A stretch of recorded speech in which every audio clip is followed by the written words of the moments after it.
Hey friends, it's been a hot minute. Took some time off from doing videos because I really messed up my swing trying to look and see what I was doing. But I wanted to come back with something just a little bit different. So I wanted to try this, which is I've got this presentation up here that you can see. I thought it'd be kind of fun to go through my planning process. And then from there, record the shots, record the round, and see how close I came to my predictions and the plan that I tried to implement for those particular shots. So, the goal of this is breaking 80. And, why isn't the goal to break par? Well, I'm a 6.6 handicap. So that's why my goal isn't to shoot par or break par, just because it's not where I'm at right now as a golfer. It takes a lot to admit that, but that's fine. So why 80? Well, 80 is what the USGA thinks I'm going to do, right? So if my handicap is 6.6, Forest Creek has a rating of 72.2. They've got a slope of like 132. So that gives them a course handicap rating for me of 8. And if you add that to the par 72, that's an 80. So that's what I'd like to break.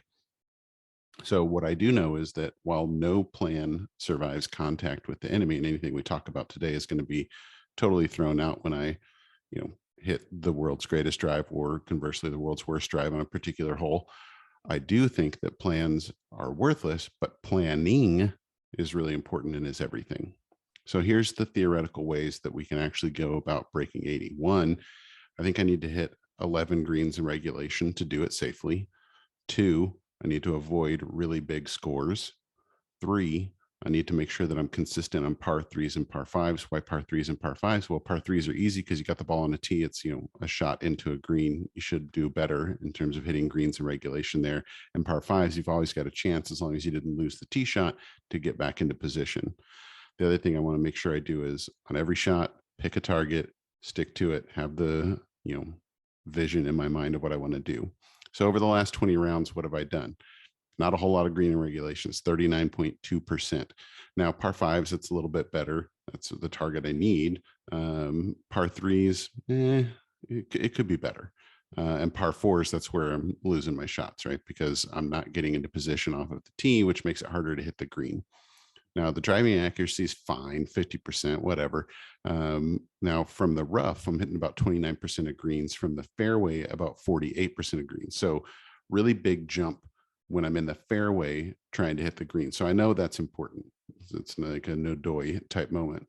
But if we think about like ball striking and how we do with our irons, that's kind of the key is like, okay, if I want to be in the fairway and I want to then hit the green, where do I need to be? So this Grint, the app, puts together par three green and regulations by distance. Under 125 yards over the last 20 rounds have done really well. Hit all the greens that are where the green is, or where the hole's that short. 126 to 150, about half the time. 151 to 175, slightly better than the shorter shot. So I think that's probably just like depending on how many holes there have been with that particular yardage, but let's just call it 50% for those two, 31% when you start to get over 170, and 9% over, 200, over 225. I'm not hitting the green. Putting. So once I get to the green, and my sweet spot's going to really be that like under 150 range is where I really want to be for any sort of shot into the green. From a putting perspective, if I get on the green, I'm averaging 2.09 putts. If I miss the green, once I get on the green, I'm averaging 1.69 putts. So that's what I'm going to use for my like what do I think I'm going to get on this particular hole? If I can get on the green, I'm going to give myself 2.09 putts. If I don't hit the green, I'm going to give myself 1.69 putts. So planning, par threes, get on the green. Obviously, par fives, get inside of 125 for my approach shot. And par fours, I'm going to shoot for getting in under 150 for my shot into the green. And if that doesn't seem like it's going to be realistic just based on the tee shot, I just want to make sure I get into the fairway because that'll give me the best shot to be either on the green or near the green. All right, Google Maps. So this is Forest Creek. Let me use this to sort of walk through what I want to do from like a hole by hole perspective. So this is the first hole going from the top of the screen here to the bottom of the screen. I'm going to play the blue tees tomorrow, which is Saturday, just because that's where the rest of the group that I'm playing with is going to be coming from. So looking at this particular green, what I can see is that if I go over here and measure the distance, this looks like it's the fattest part of the hole. And that's about 226 feet wide. So when I divide it by 3, it's like 70 yards, a little over 70 yards wide. That's the widest part of the green. So that's kind of where I want to shoot for. What would it take to get there from the blue tees? About a 740-foot shot, so call it 250 yards, which is fine for me because my driver probably carries 250. So that's going to be my goal off the first tee, and that should give me far less. Yeah, I mean, we're talking inside of 100 yards into the green with a good tee shot there. So that seems pretty solid there, driver off the first tee. This next one, the second hole, kind of goes uphill sneakily, if we will. Now it's a little bit longer, and I kind of know this one is kind of uphill. Let's go backwards from here. There's this sand trap here that could catch a few different things. All right, so that's about a 160 yard shot or so into the green right there. That'd be okay. I'd be happy with that. What does that take if I go back to the tee? 680. So that's like, 260 or 230 or so off the tee. The wind should be coming from this direction out of the west northwest.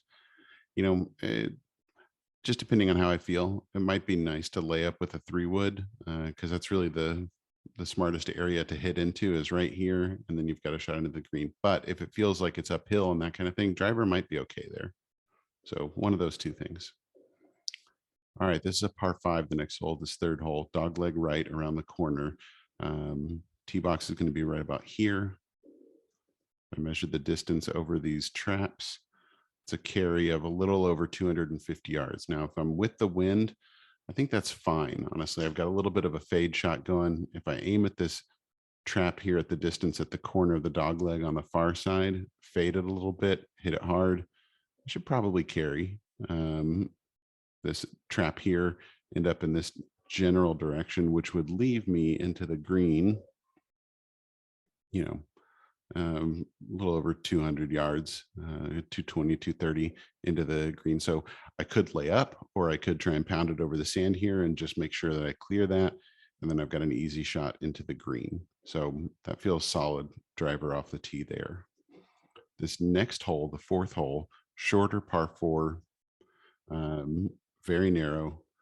What we really want to do is get the ball right to about here, which is about a 230 yard shot. So for me, that's going to be a hybrid, maybe a 3-wood, depending on what the wind is doing, because then that'll give me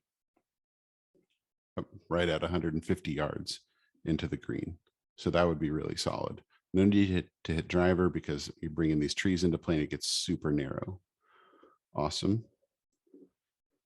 All right, we got this next one here, which is the 5th hole.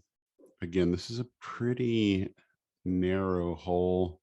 What do we got here just short of these traps? How far is that across? It's about 50 yards wide. You don't really get any relief beyond that. Okay, so what do we think?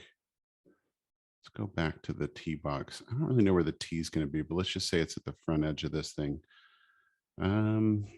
Yeah, we're looking at 233 to that particular area, which is, not a great struck drive or a 3-wood ish type thing. So we could lay back a little bit because let's lay back a little bit. Let's go hybrid or 3-wood off of this tee on the 5th hole here. Awesome. Par 3s I'm going to skip. All right, this is a cool par 5 because it's a really short tee shot followed by a really long approach shot. So I'm going to measure the distance out to the corner of this dog leg here, looking at 200 yards roughly. So if I hit a 200 yard shot, maybe like a 4-iron right out here to the end, don't run it through, it's going to leave me, 250 into the green, which, I'm not getting there, but if I can just lay back just a little bit of it, maybe a 220 shot that goes right up there, that's perfect. It's going to leave me in a perfect spot to get on the green. in regulation. All right, skipping the 8th hole because it's a par 3. All right, 9th hole coming in. Measure the distance here. All right, this is another dog leg, target golf to get to the layup spot. I need a good view of the green. Probably need to get to about here. So we're looking at 233. It's like a hybrid 3-wood straight out to the corner of the dog leg, which then is going to leave us probably what, about a 150? Yeah. Just inside of 150 to the green uphill from there. So that's a good theory there. No need for driver. Let's just get it on. All right, moving over to the back 9 now. Zooming around with our cart around the clubhouse. Moving over here. All right, number 10. Nothing real interesting on this hole. It's just a straightaway par 4, driver all day. That's simple enough. All right, this next one's a decision, 11. All right, let's say the tee is right here. Measuring distance. All right, let's go 750. Let's just say I hit a, yeah, here's the funny thing, right? If I lay back all the way to here, these trees are going to block the green and I'm going to have a really long approach. So really, I mean, doesn't feel like the smartest thing in the world, but if I go right at this trap with a fade, 250 driver, that should be perfect. Carries it with ease with a little fade over here, maybe even go straighter if the wind's actually coming out of this northwest area. That should be fine. Let's do driver on this one. It's uphill a little bit as well, so it's not going to carry as far. Next one's a par 5 straightaway. That's driver all day. So that was 10, 11, 12, 13. Cute little dog leg. Par 4 right. I love their dog legs here. It's about 6. Yeah, it's a 3-wood. I mean, if we're straight downwind, I can probably get away with a 4-iron or a hybrid, maybe at the maximum, because that's going to leave me just inside. It's about 150 right in. If I just come 4-iron, if it's downwind, hybrid if it isn't, off of that thing. If it's into the wind, which I don't think it is, because that's not where the direction the wind's coming from, maybe you have to hit 3-wood, but I think that's fine. The next hole is a par 3, long one over water. I would love to hit this green in regulation, but it's on the outside of my mathematical statistical chance. Okay, so next one is the 15th hole.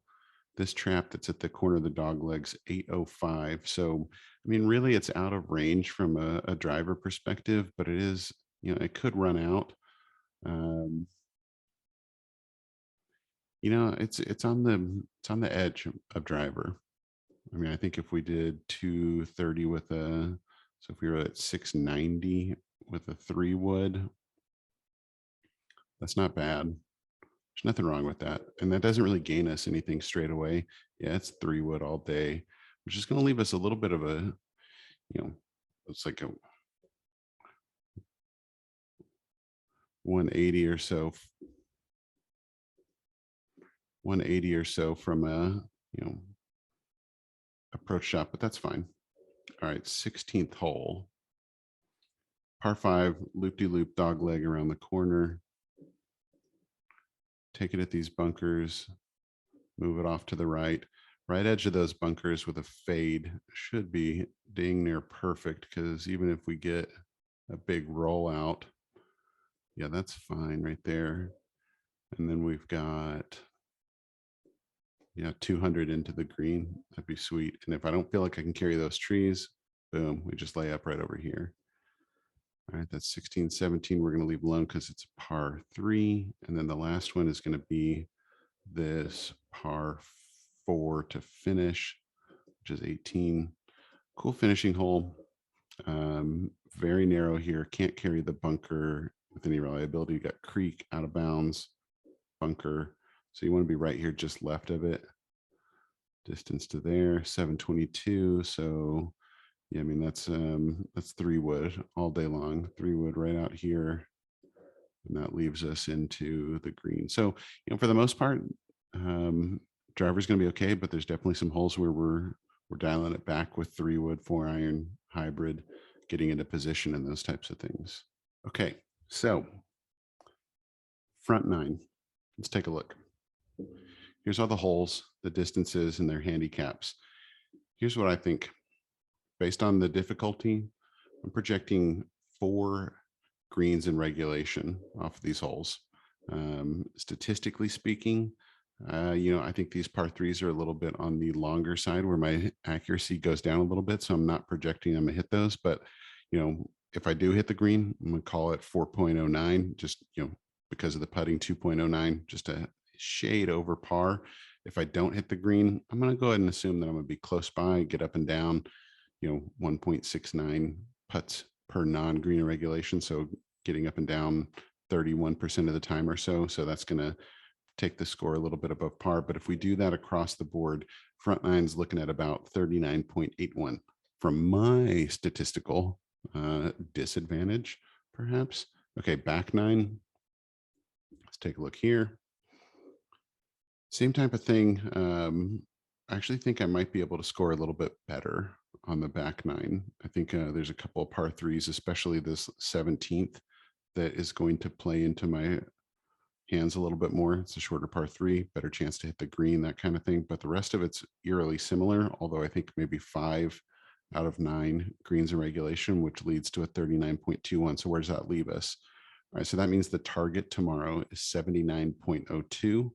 That's 9 out of 18 greens hit. So, what that tells me is, that's not 11. 11's the goal. That's great. So there's a couple chances in other places to maybe find a birdie or two, compensate for, if there's a slip up somewhere else. But even if I just hit 9 out of 18 and everything goes according to plan, 80 is a definite possibility, especially given my handicap. But, let's see if we can't better that. Cool. Well, let's get out there. 4, please. Patrick, now driving.